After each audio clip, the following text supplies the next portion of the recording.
Pemirsa, Indonesia berdiri di atas jajaran gunung api aktif yang sewaktu-waktu dapat terbangun dan menyemburkan apinya. Bahkan Indonesia juga jadi salah satu negara yang paling berpotensi mengalami gempa tektonik akibat pergeseran lempeng bumi. Bagaimana bisa? Kita lihat yuk.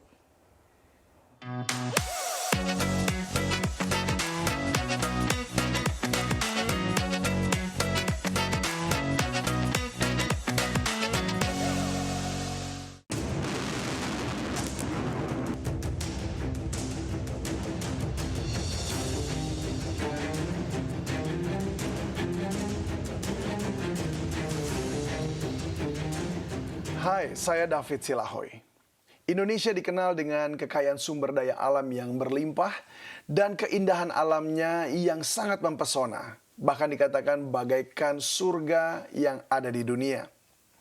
Namun Indonesia juga berdiri di atas jajaran api yang menyala-nyala bagaikan neraka dan tanah yang sewaktu-waktu dapat berbenturan dan menghancurkan yang hidup di atasnya. Apa yang saya maksud? Kita lihat yuk.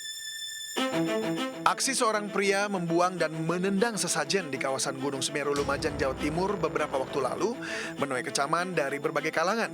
Dalam video tersebut, Hadfana Firdaus, tersangka pelaku tendang sajen, ingin menyampaikan bahwa sesajen yang merupakan doa mohon keselamatan warga sekitar inilah yang mendatangkan bencana baik gunung meletus maupun gempa. Namun apakah benar demikian? Belum tentu. Karena seperti kita ketahui, alam Indonesia sangat indah dengan gugusan 17.000 pulaunya. Kita menikmatinya bagaikan setitik surga di dunia.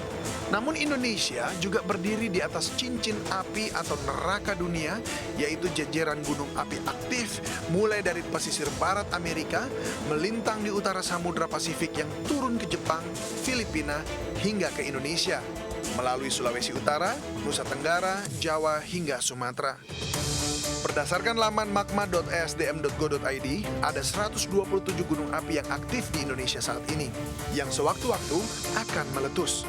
Dan menurut Global Volcanism Program Smithsonian Institution, di atas megathrust Sunda yang terbentang dari Selat Sunda hingga Jawa Timur, terdapat sejumlah 45 gunung api aktif.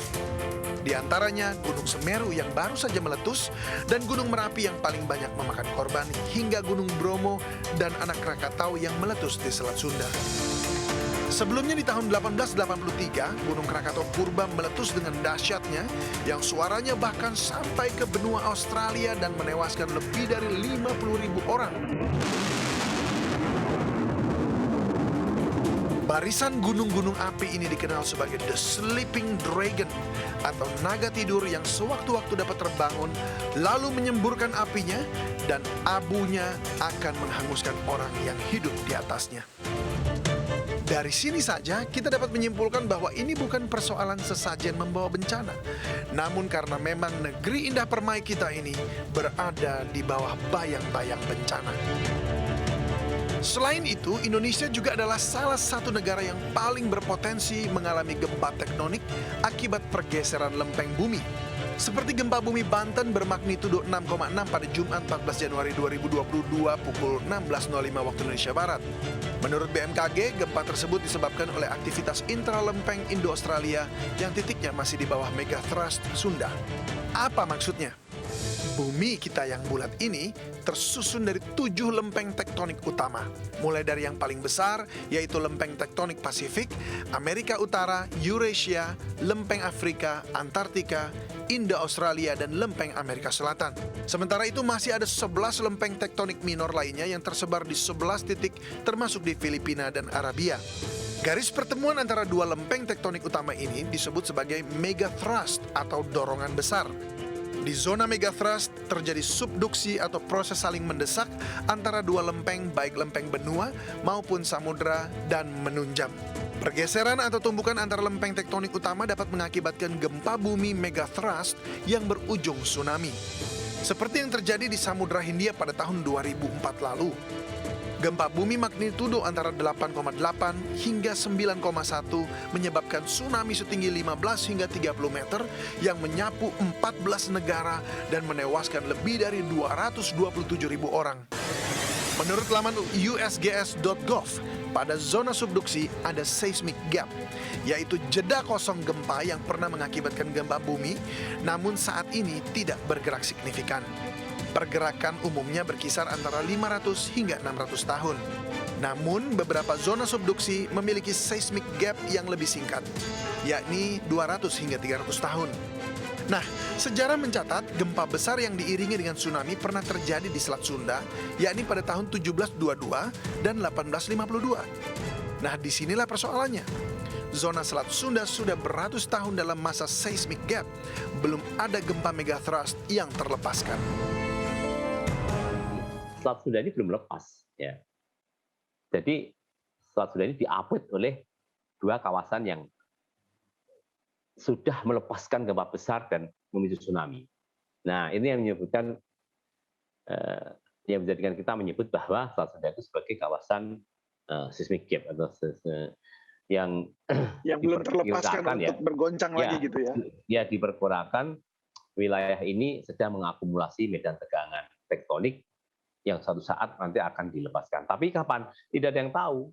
Jika memang terjadi ternyata 8,7 skala Richter, apakah itu betul-betul akan menyapu bersih kawasan wilayah selatan dari Pulau Jawa begitu? Bahkan sampai Ya, bahkan tentu saja. menyentuh Banten Ya. begitu? Ya, kalau lihat modelingnya, itu tsunami di atas 3 meter itu sampai Bengkulu, Lampung, kemudian Selat Sunda, Pandeglang, Lebak, sampai Jawa Barat, bahkan sampai Jawa Tengah. Lalu apa yang harus kita lakukan untuk tetap selamat di bawah bayang-bayang bencana? Yaitu pengoperasian sistem peringatan gempa dan tsunami di wilayah pesisir, mengajarkan penataan ruang pantai sesuai peruntukannya untuk jalur evakuasi, memasang rambu, dan edukasi cara evakuasi mandiri.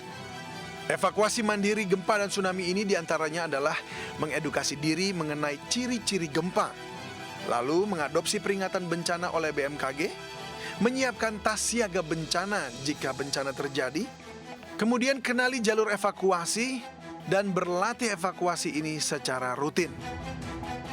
Selain edukasi diri untuk evakuasi mandiri, mulai saat ini diperlukan juga pembangunan infrastruktur yang tahan gempa. Namun karena letusan gunung berapi dan gempa bumi yang masih akan terus mengancam kehidupan kita dan kita tidak kuasa untuk menghentikannya, adalah bijak bagi kita untuk berhenti berbuat kejahatan, mendekatkan diri kepada Tuhan, dan mulailah berbuat kebaikan bagi sesama. Saya David Silahoy dan tim liputan iNews melaporkan.